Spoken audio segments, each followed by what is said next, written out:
चलिए शुरू करते हैं आज की क्लास। देखिए आज 2 दिसंबर है, ठंड का मौसम चल रहा है। 2 दिसंबर 1984 की रात में भोपाल गैस ट्रेजेडी हुई थी। असल में वैसे रात के 12:30 से गैस लीक होना शुरू हुई थी, जो कि पूरी रात चली थी, इसलिए इसका समय 2 से 3 दिसंबर होता है। इस ट्रेजेडी को, इस त्रासदी को याद करते हुए हर साल 2 दिसंबर को हम मनाते हैं नेशनल पॉल्यूशन कंट्रोल डे, राष्ट्रीय प्रदूषण नियंत्रण दिवस के रूप में हम मनाते हैं। भोपाल गैस ट्रेजेडी के बारे में कुछ बात कर लेते हैं। तो कल अखबार जब आप पढ़ेंगे तो उसमें पूरी इसके बारे में न्यूज़ मिलेंगी आपको। एक कंपनी थी जिसका नाम था यूसीएल, यूनियन कार्बाइड लिमिटेड।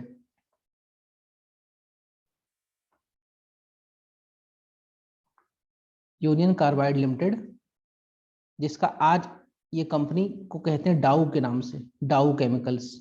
आज भी ये कंपनी है और भारत में भी इसके कई सारे प्रोडक्ट्स मिलते हैं। तो जो कंपनी थी यूनियन कार्बाइड लिमिटेड, ये यूएसए की कंपनी थी और ये भारत में मध्य प्रदेश में रेजिडेंशियल एरिया के बीच में ये पेस्टिसाइड्स बनाती थी। ये कीटनाशक बनाने वाली कंपनी थी। इसकी नेग्लिजेंस की वजह से, इसकी कॉस्ट कटिंग की वजह से, पैसे बचाने की सनक में, प्रॉफिट की सनक में, जो भी 2 से 3 दिसंबर की रात में एक गैस लीक हुई जिसका नाम था मिथाइल आइसोसाइनेट या एमआईसी गैस। इस गैस का उपयोग ये कंपनी करती थी पेस्टिसाइड, कीटनाशक बनाने में। और ये गैस जब लीक हुई, जैसे अभी आप देखिए ठंड का मौसम है, रात में इंसान सो जाएगा तो सुबह तक उठेगा नहीं, ऐसे ही भोपाल के लोग सो रहे थे। और जो उस कंपनी के आसपास रहने वाले लोग थे वो तो रात में सोते सोते ही भगवान को प्यारे हो गए। जो लोग बचे, जिन लोगों ने गैस इनहेल की, उनकी कई जनरेशन, उनके कई पीढ़ियां में बच्चे खराब हो रहे हैं या फिर डिफॉर्मिटी हो रही है। तो लगभग 5,000 लोग तो तुरंत ही मर गए थे और 5 लाख से अधिक लोग अभी भी अफेक्टेड हैं इससे। ये दुनिया की वर्स्ट, दुनिया की आज तक की सबसे बड़ी केमिकल डिजास्टर है। केमिकल डिजास्टर कह सकते हैं इसको। और एक इंडस्ट्री में हुआ है तो इसे हम ये भी कह सकते हैं दुनिया में आज तक का सबसे बड़ा औद्योगिक त्रासदी है, इंडस्ट्रियल डिजास्टर है। इस कंपनी का जो मालिक था यूएसए का था, उसका नाम था वॉरेन एंडरसन। समय रहते ही वो देश से भाग गया। उस समय हम भारत इतना मजबूत कंट्री नहीं था, वो यूएसए की कंपनी थी, वो निकल गया। जितने लोग यहाँ पे ग्रसित हुए, सरकार ने भी कोशिश की और 3 बिलियन का मुकदमा दायर किया कि $3 बिलियन हमको मुआवजे के रूप में चाहिए। इसने 4 साल बाद कुछ पैसा दिया, वो भी 470 मिलियन ही थे। हम बिलियन मांग रहे थे, मिलियन दे रहा था। ये व्यक्ति अपनी मौत मर गया है, अभी ये जिंदा नहीं है। ये जो यूसीएल कंपनी थी, बाद में इसने एक और कंपनी के साथ कोलैबोरेशन करके आज ये कंपनी डाउ के नाम से चलती है, केमिकल्स बनाती है। बहुत सारे जो इसे कहते हैं फ्लोरिंग, जो सरफेस एजेंट होते हैं वो बनाती है, फ्लोर साफ करने वाला बनाती है, बहुत से और केमिकल से बनाती है। आज भी ये कंपनी है। तो दुनिया का वर्स्ट इंडस्ट्रियल डिजास्टर था, केमिकल्स को लेकर हुआ था। और ये एक तरह का पॉल्यूशन है, एक तरह का पॉल्यूशन है, क्योंकि वो जो गैस जब लीक हुई, ठंड का मौसम था, वो जब गैस लीक हुई तो कई सारे लोग मारे गए और बहुत सारे लोग तो आज भी अपाहिज हैं उसकी वजह से। उसी को याद करते हुए भारत सरकार ने तय किया कि हम इस दिन को नेशनल पॉल्यूशन कंट्रोल डे के रूप में मनाएंगे। ऐसा नहीं है कि ये जो गैस लीक है ये भारत में यही सबसे बड़ा है, इसके बाद गैस लीक नहीं हुई है। इसके बाद भी बहुत सारी गैस लीक हुई, इनकी लिस्ट है ये, आप देखिए। और जब ये इस तरह की गैसेस लीक होती हैं तो हमें, आप, हमारी जो नाक है, हमारा जो बॉडी है, वो उसको तुरंत गैस नहीं कर पाता कि हम सांस क्या ले रहे हैं, हम इनहेल क्या कर रहे हैं। और कोई भी जहरीली गैस हम इनहेल कर लेते हैं, बाद में हमारे बॉडी को डिफॉर्म कर देती है, खराब कर देती है। 2014 में गेल की पाइपलाइन फट गई थी। गेल का फुल फॉर्म है gas authority of India limited. और ये हमारे देश में जो गैस का सिस्टम है इंडिया लिमिटेड, उसके लिए ये कंपनी है, एक महारत्न कंपनी है गेल ये। तो ईस्ट गोदावरी डिस्ट्रिक्ट आंध्र प्रदेश में पाइप फट गई थी, 18 लोग मर गए इसमें। भिलाई स्टील प्लांट अपने स्टील बनाता है, रशिया की मदद से हमने इसको स्टैब्लिश किया था, छत्तीसगढ़ में है। ये भी 2014 में एक्सीडेंट हुआ था, मिथिन गैस लीक हुई थी। तुगलकाबाद, ये दिल्ली में ही है तुगलकाबाद, यहाँ पे एक कंटेनर रखा हुआ था, वो फट गया था, उसमें केमिकल गैस जो थी वो लीक हो गई। 400 बच्चों को हॉस्पिटलाइज करना पड़ा। कानपुर में अमोनिया गैस लीक हो गई थी। तो इस तरह ये लिस्ट बहुत लंबी है। और अभी सब लेटेस्ट की बात करें तो जो आपका विशाखापट्टनम है, सबसे लेटेस्ट की बात करें तो विशाखापट्टनम में स्टायरिन गैस लीक हुई थी। विशाखापट्टनम में स्टायरिन गैस लीक हुई, ठीक है। तो ये बेंजीन बनाने वाली कंपनी थी, वहां में स्टायरिन गैस जो लीक हो गई थी। इसके तो वीडियोस आप लोगों ने देखे होंगे, लोग बेहोश पड़े थे, सुबह रोड में पड़ा है, नाली में पड़े थे बहुत सारे लोग, तो ये आपने देखा होगा। तो इस तरह के कई सारे, नहीं याद नहीं करनी, हम आपको बता रहे हैं कि किस तरह गैस लीक हुई है, क्या हुआ है, याद नहीं करना। तो 2 दिसंबर को क्या मनाया जाता है? नेशनल पॉल्यूशन कंट्रोल डे के रूप में मनाया जाता है। और ये दिन क्यों मनाया जा रहा है? क्योंकि इस दिन को हम याद कर रहे हैं भोपाल गैस त्रासदी को लेकर। भोपाल गैस ट्रेजेडी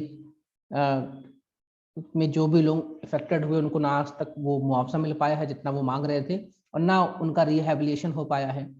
और सबसे बड़ी बात, भोपाल गैस ट्रेजेडी का जो कचरा है वो आज भी वहीं पड़ा हुआ है। वो एक तरह का हजारियस वेस्ट है, कचरा है, वो आज भी वहीं भोपाल में, बीच भोपाल में पड़ा हुआ है ना। अभी तक उसको हटा नहीं पाए हैं। और पुराने भोपाल में वो जो कचरा है वो धीमे धीमे रिस रिस कर ग्राउंड वाटर में जा रहा है और लोग उसको पी भी रहे हैं। तो ये बहुत इंटरनेशनल इशू है, लेकिन सरकार भूल जाती है राजधानी में ऐसा है। चलिए खैर, और जो लोग इसमें ग्रसित हुए उनके लिए सरकार ने एक अस्पताल बनाया, उसका नाम है BMHRC। इसका फुल फॉर्म है Bhopal memorial hospital and research centre. तो ये स्पेशली जो भोपाल गैस ट्रेजेडी में लोग अफेक्टेड हुए थे उनके लिए बनाया गया था। और यहाँ पे आप जब जाएंगे तो यहाँ पे एक महिला की एक बुत बना हुआ है, उसके हाथ में एक छोटा सा बच्चा है। ये एक आइकन था भोपाल गैस ट्रेजेडी का, कि वो एक महिला है, उसके हाथ में बच्चा है, बच्चा मरा हुआ है उसके हाथ में। तो ये खैर जो भी है, कोई भोपाल का हो तो जाके देख भी सकता है। चलते हैं अगली न्यूज़ पे। राज्यसभा में 12 मेंबर ऑफ पार्लियामेंट को सस्पेंड कर दिया गया। जिस तरह आप लोग स्कूल गए और मालूम चला कि सब सस्पेंड हो गए, तो आप लोग बैठे आते हैं स्कूल गेट में कि हमको वापस क्लास में जाने दो। ये सब भी बैठे हुए हैं, राज्यसभा के माननीय सांसद हैं और ये सब बैठे हुए हैं। इनकी तख्तियों में लिखा हुआ revoke Rajya Sabha MP suspension, save democracy, शीतकालीन सत्र से राज्यसभा सांसदों को निलंबन वापस लो, डेमोक्रेसी किल्ड, डेमोक्रेसी किल्ड। ये क्या हुआ है? इंपॉर्टेंट पार्ट है ये, पॉलिटी का पार्ट है, तो जानना जरूरी है किस तरह कोई सस्पेंड होता है, कौन सस्पेंड कर सकता है, ये चीज मैं आपको सब समझाऊंगा। देखिए, राज्यसभा जो है वो अपर हाउस है और वो परमानेंट हाउस है। मतलब ये एक दिन में खाली नहीं होता लोकसभा जैसे। यहाँ पे हर 2-2 साल में कुछ ना कुछ मेंबर्स जाते रहते हैं। राज्यसभा जो है वो अपर हाउस है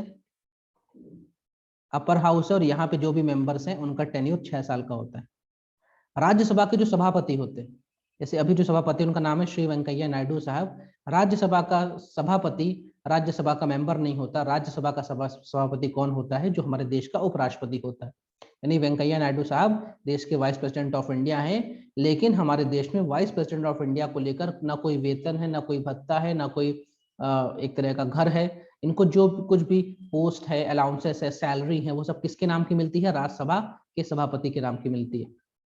तो वेंकैया नायडू साहब ने 12 लोगों को सस्पेंड कर दिया और पूरे मॉनसून सत्र, पूरे विंटर सेशन के लिए सस्पेंड किया। देखिए, हमारी जो पार्लियामेंट है, जो हमारी संसद है, ये साल में कम से कम 3 बार मिलती है। अभी जो सेशन चल रहा है उसको विंटर सेशन कहते हैं, शीतकालीन सत्र। उसके पहले जो बीत गया उसको मॉनसून सत्र कहते हैं, और उसके पहले जो बीत गया उसे बजट सेशन कहते हैं। 3 बार कम से कम तो मिलती है। अभी विंटर सेशन चल रहा है, शीतकालीन सत्र। तो ये 12 मेंबर्स को पूरे विंटर सेशन के लिए सस्पेंड कर दिया गया। मतलब ये विंटर सेशन जब तक चलेगा, ये समझ लीजिए आप किसी क्लास में पढ़ते हैं, किसी बैच में पढ़ते हैं, आपको बोला गया कि इस पूरे महीने तुम इस बैच में आओगे नहीं, तो इनको, इन 12 लोगों को सस्पेंड कर दिया गया। कौन है ये लोग? राज्यसभा के मेंबर है, मतलब इनका टेन्योर 6 साल का है। राज्यसभा के जो सभापति हैं वेंकैया नायडू, उन्होंने इनको सस्पेंड कर दिया कि भैया आप पूरे विंटर सेशन के लिए नहीं आ सकते, अब जब बाद में बजट सेशन आएगा तब आप क्लास में आना। तो सवाल ये है कि सस्पेंड क्यों किया गया और क्या इनके पास ताकत है सस्पेंड करने की? ये हम थोड़ी सी बात कर लेते हैं। देखिए, कोई भी सदन हो, चाहे लोकसभा हो या राज्यसभा, सदन को चलाने के लिए हमारे पास कुछ रूल्स एंड रेगुलेशंस होते हैं। तो जो राज्यसभा का राज्यसभा के जो रूल्स हैं उसमें दो रूल का जिक्र है, एक है रूल नंबर 255, एक है रूल नंबर 256। रूल नंबर 255 क्या है? मान लीजिए आप क्लास में आए, आप क्लास में हल्ला कर रहे हैं, आपके टीचर ने बोला आप उठिए और क्लास से बाहर जाइए, यानी आज आप इस क्लास में नहीं बैठेंगे, कल से बैठना। ऐसा ही होता है रूल नंबर 255 में। राज्यसभा के सभापति किसी भी सांसद को बोल सकते हैं कि आज आप क्लास से बाहर निकलिए, मतलब आज आप राज्यसभा से बाहर जाइए, आज के लिए आप क्लास से आउट। यानी ये शॉर्ट टर्म के लिए होता है कि भैया आज की कार्रवाई से बाहर निकाल दिया क्लास से, कल वापस आ जाएंगे। और रूल नंबर 256 क्या होता है? ये सस्पेंड कर देता है, सस्पेंशन ऑफ मेंबर, एक दिन से लेकर, या एक दिन का सस्पेंशन हो टू होल सेशन। जैसे इन लोगों के वो पूरे पूरे सत्र के लिए सस्पेंड कर दिया गया। तो जो 12 लोग सस्पेंड हुए वो राज्यसभा के रूल नंबर 256 से हुए।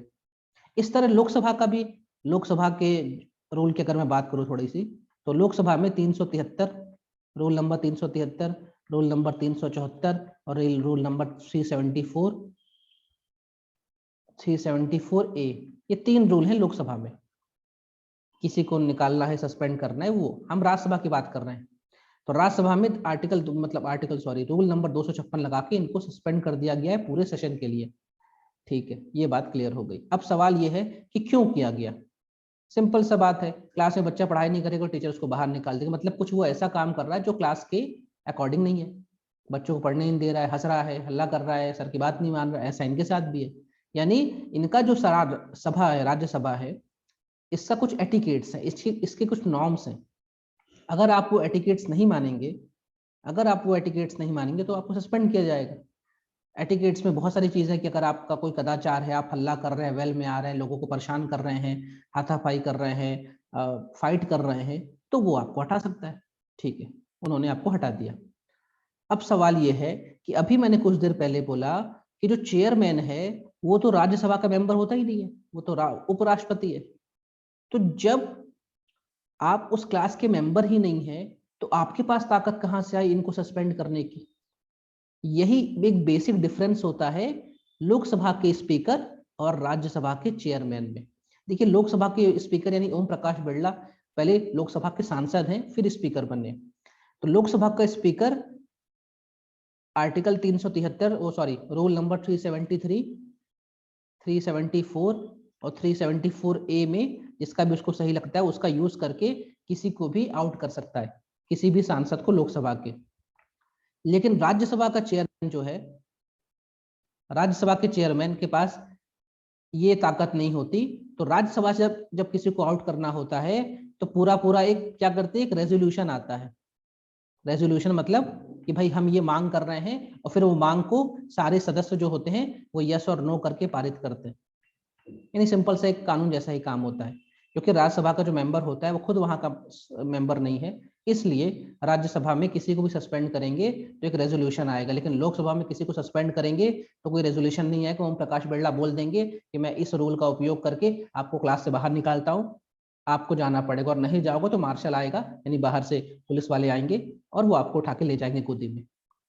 तो ये एक बेसिक डिफरेंस होता है राज्यसभा के सभापति की सस्पेंशन की ताकत में और लोकसभा के स्पीकर की सस्पेंशन की ताकत में।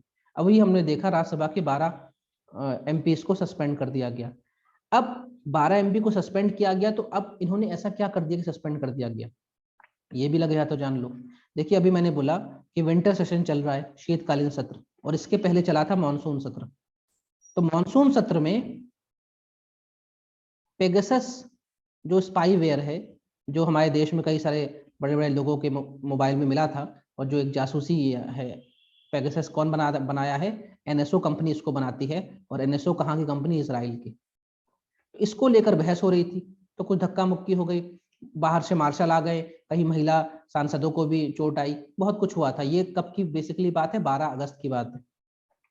तो 12 अगस्त में जो इन लोगों ने कांड किया था उसकी सजा इनको मिल गई 29 तारीख को। यानी ये तो वही बात है कि आपने छुट्टी से पहले स्कूल में कोई कांड किया, जब आपकी वापस क्लास लगी तो प्रिंसिपल ने आपको सजा दी। तो आप इन्होंने मानसून सत्र में जो कुछ भी किया उस वजह से इन 12 सांसदों को क्या कर दिया गया? सस्पेंड कर दिया गया।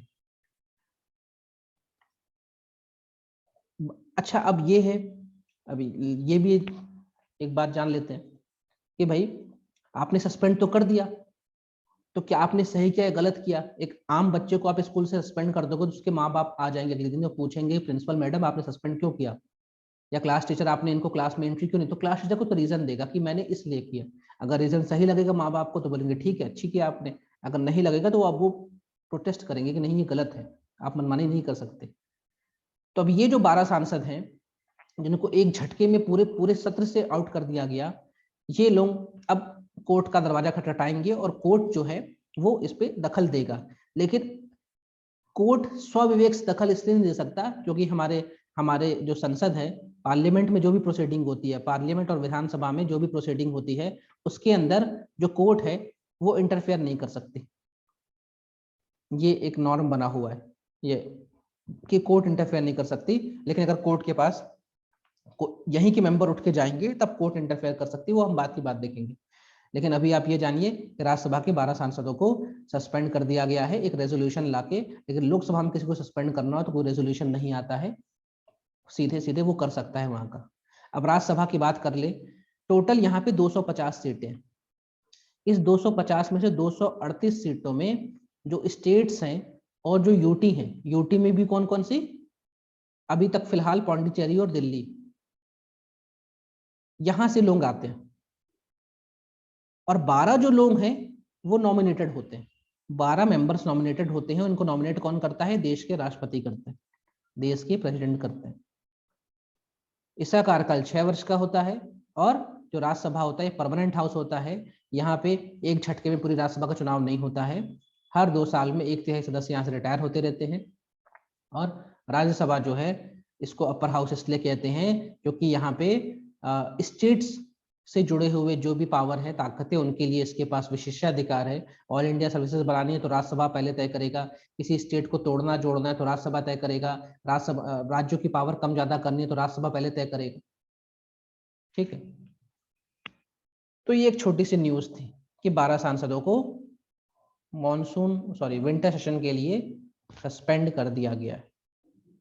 ठीक है, अगली न्यूज पे चलते हैं। Renunciation of Indian citizenship. Renunciation मतलब होता है त्यागना, छोड़ना। देखिए हमें जो भी नागरिकता मिली है, हमें आपको जो नागरिकता मिली है तो बाई बर्थ मिल गई, हम यहाँ पे पैदा हुए हैं तो हमको मिल गई बाई बर्थ, हम सब यहाँ के नागरिक हैं। लेकिन अगर हमें नागरिकता छोड़नी है, हमें कहीं की सिटीजनशिप ले, अगर हम कहीं की लेंगे तभी यहाँ की छोड़ पाएंगे। तो हम हमारे देश में कौन नागरिक रहेगा कौन नागरिक नहीं रहेगा वो सब तय कौन करता है, ministry of home affairs. Ministry of home affairs से पूछा गया कि भाई बताइए कि पिछले 3 सालों में देश भर में कितने लोगों ने नागरिकता छोड़ी। तो उन्होंने बताया कि पिछले 3 सालों में 6 लाख लोगों ने 5 सालों में 6 लाख लोगों ने भारत की सिटीजनशिप छोड़ दी। हमारे महान देश की सिटीजनशिप छोड़कर ये लोग गए कहाँ, तो मालूम चला इनमें से 40% लोग तो अमेरिका की सिटीजनशिप ले लिए, 30% लोगों ने कनाडा और ऑस्ट्रेलिया की ले ली, और बाकी और भी देशों में गए हैं। मतलब मोटे तौर पे 70% लोग इन देशों में गए हैं। तो जब ये इन्होंने जवाब दिया, और उसको एक दिन पहले ही हमने देखा था, ट्विटर के जो सीईओ हैं वो एक भारतीय मूल के व्यक्ति बने, उनका नाम है पराग अग्रवाल, आईआईटी बॉम्बे से पढ़े हुए हैं और वो ट्विटर से जुड़े हुए थे और वहां के ट्विटर के सीईओ बन गए। तो ये बात बहुत तेजी से उठी कि यार ये हमारे देश के अच्छा जो टैलेंट है ये जा रहा है बाहर। जब कोई बहुत अच्छा टैलेंट, बहुत अच्छा ब्रेन बाहर जाता है उसे कहते हैं ब्रेन ड्रेन। तो ये जो 6 लाख लोग देश से बाहर गए हैं, इनमें से कम 5 लाख तो ऐसे ही होंगे जो बेहतरीन माइंड के होंगे, अच्छे अवसर के लिए, अच्छी अपॉर्चुनिटी के लिए, अच्छे जीवन की तलाश के लिए इन लोगों ने यूएसए, कनाडा, ऑस्ट्रेलिया की ओर रुख किया। इन्हीं में से कोई भविष्य का पराग अग्रवाल हो गया, सत्या नडेला होगा, सुंदर पिचाई होगा। तो सवाल ये है, और ये बहुत गलत भी है, भाई हमारे महान देश में लोग छोड़ क्यों रहे हैं। और हमारे महान देश में पिछले 1 साल में सिर्फ 4000 लोगों ने नागरिकता पाई है, सिर्फ 4000 लोगों ने पाई है। पिछले 5 सालों में 6 लाख लोग छोड़ के चले गए। खैर, अब सवाल ये है कि छोड़ के चले गए और इन्हीं में से कोई पराग अग्रवाल होकर फिर कभी न्यूज में आएगा, तो ये सब हम छोड़ते कैसे सिटीजनशिप, हम नागरिकता छोड़ते कैसे हैं। तो हमारे संविधान में हमारा जो कॉन्स्टिट्यूशन है उसका जो पार्ट 2 है, पार्ट 2 बात करता है नागरिकता के बारे में, और पार्ट 2 में आर्टिकल 5 से लेकर 11 तक बात की गई है नागरिकता के बारे में। और इसमें जो 9 नंबर आर्टिकल है वो बात करता है किस तरह नागरिकता लूज की जाती है, किस तरह नागरिकता हमारी चली जाती है। तो हमारे देश में सिंगल सिटीजनशिप का प्रावधान है, एकल नागरिकता का प्रावधान है, ये हमने यूके से यानी यूनाइटेड किंगडम से लिया है। यानी एक व्यक्ति एक समय में एक ही देश का नागरिक हो सकता है। अगर हम कहीं और देश की नागरिकता ले रहे हैं तो हमें यहाँ की छोड़नी पड़ेगी। तो ये जो 6 लाख लोगों ने यहाँ की नागरिकता छोड़ी, इसका मतलब उन्हें किसी और देश की नागरिकता मिली होगी तभी वो छोड़े। तो हमारे देश में नागरिकता से जुड़े हुए जो भी प्रावधान है उसके लिए एक एक्ट आया था 1955 का। बाद में अभी इसमें सबसे जो लेटेस्ट अमेंडमेंट है वो 2019 का हुआ है, जिसे हम सिटीजनशिप अमेंडमेंट एक्ट यानी CAA कहते हैं। नागरिकता है ना, संशोधन जो कानून है CAA कहते हैं, जिसका जो पास हो गया, इसके रूल्स अभी तक नहीं बने, इसके रूल्स अभी तक नहीं बने, इसलिए अभी तक ये लागू नहीं है। तो ये जो कानून है, इस कानून ने हमें 5 तरीके बताए नागरिकता पाने के, और 3 तरीके बताएं नागरिकता छोड़ने के। हम छोड़ने की बात कर रहे हैं, छोड़ने की बात अभी करेंगे। तो पहला तरीका रिनंसिएशन यानी त्यागना। मैं अमेरिका में जा रहा हूँ, मैंने अमेरिका का फॉर्म भरा, सब कुछ हुआ, वहाँ का मुझे नागरिकता मिल रही है, तो मैं भारत सरकार के पास जाऊंगा, मिनिस्ट्री ऑफ होम अफेयर्स के पास जाऊंगा, खुद बोलूंगा सर मैं आपके देश की नागरिकता छोड़ना चाहता हूँ क्योंकि मैं अमेरिका की ले रहा हूँ। तो जब कोई स्वेच्छा से विलफुली अपनी नागरिकता त्यागता है उसे कहते हैं रिनंसिएशन। यानी 6 लाख लोगों ने स्वेच्छा से 5 सालों में भारत की नागरिकता को त्याग दिया। तो ये पहला तरीका है नागरिकता छोड़ने का। दूसरा तरीका है टर्मिनेशन का। टर्मिनेशन नाम ही बता रहा है कि भाई टर्मिनेट कर दिया गया, आप लोग आज तैयारी कर रहे हैं सरकारी नौकरी की, कल को मिल जाएगी, और अगर आप ढंग से काम नहीं करेंगे तो सरकार हो सकता है आपको टर्मिनेट कर दे। टर्मिनेट मतलब सेवा समाप्त। तो बाय टर्मिनेशन मतलब अगर कोई ऐसा व्यक्ति है जो चोरी छुपे किसी और देश की नागरिकता ले लेता है और सरकार को बताता नहीं है, तो चोरी छुपे किसी और देश की नागरिकता ले लेता है और सरकार को बताता नहीं है, तो सरकार उसकी नागरिकता को टर्मिनेट कर देती बिना उसकी एप्लीकेशन आए, क्योंकि हमारे देश में सिंगल सिटीजन का प्रावधान है।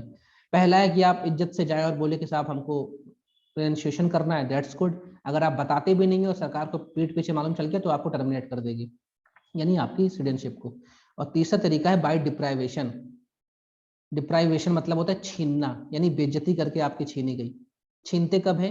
मान लीजिए आप ऐसे व्यक्ति हैं जिन्होंने फर्जी तरीके से भारत की सिटीजनशिप ली थी, फर्जी तरीके से, तो छीन ली जाएगी। या आप भारत के संविधान को बार बार डिसोबे कर रहे तो छीन ली जाएगी। या आप युद्ध के समय, मान लीजिए हमारा पाकिस्तान से युद्ध चल रहा है और आप पाकिस्तान की हेल्प करते पाए गए तो छीन ली जाएगी। या फिर आप नेचुरलाइजेशन, इसे देशीकरण कहते हैं, ये एक तरीका है सिटीजनशिप पाने का। अगर इस तरीके से आपने सिटीजनशिप पाई है और 5 साल के अंदर ही 2 साल की जेल हो गई आपको तो छीन लेंगे। या आप बिना बताए पिछले 7 सालों से देश के बाहर रह रहे हैं, देश में आते ही नहीं है, कोई जानकारी नहीं है आपकी, तो भी छीन लेंगे। तो 3 तरीके हमारे पास नागरिकता छीनने के, और 5 तरीके नागरिकता प्राप्त करने के। सिटीजनशिप किसका मतलब किसके अंदर में आता है? मिनिस्ट्री ऑफ होम अफेयर्स के। राज्य सरकार तय नहीं कर सकती कौन नागरिक है कौन नहीं, केंद्र सरकार तय करेगी, केंद्र सरकार का गृह मंत्रालय तय करेगा। और आर्टिकल 5 से 11 में नागरिकता के बारे में प्रावधान है। सर डिप्राइव टर्मिनेशन एक जैसा नहीं, डिप्राइवेशन में मतलब देखो, टर्मिनेशन में होता है कि तुमने छुपाया, तुम किसी और देश के नागरिक हो गए और तुम बता नहीं रहे हो तो तुमसे छीन लिया, टर्मिनेट कर दिया, ठीक है तुम्हारा हमसे वास्ता खत्म, रिश्ता तोड़ लिया। लेकिन डिप्राइवेशन तब किया जा रहा है जब आप कुछ अपराध कर रहे हैं, जानबूझ के अपराध कर रहे हो, तो आपको डिप्राइव कर देते, छीन लेते। ठीक है, आप फ्रॉड से पाए हो तो छीन लिया, आप संविधान की बार बार मतलब डिसोबे कर रहे हो तो छीन लिया, ये सब है। ठीक है,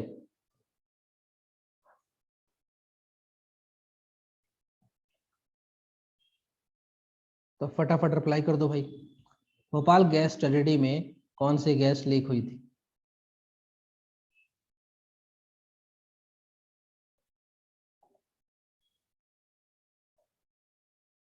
ध्यान रखना मिथाइल आइसोसाइनेट है, लोग साइनाइड याद रखते हैं, मिथाइल आइसोसाइनेट है ये।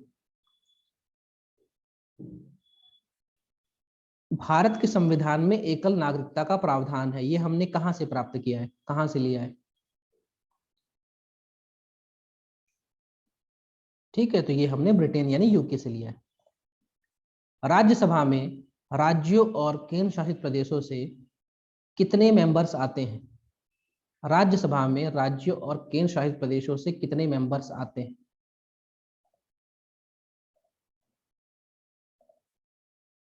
टोटल 250 मेंबर हैं। 238 तो आते हैं राज्यसभा मतलब स्टेट और यूटी से, और 12 आते हैं नॉमिनेट होकर, राष्ट्रपति नॉमिनेट करता है। तो राइट आंसर इज 238।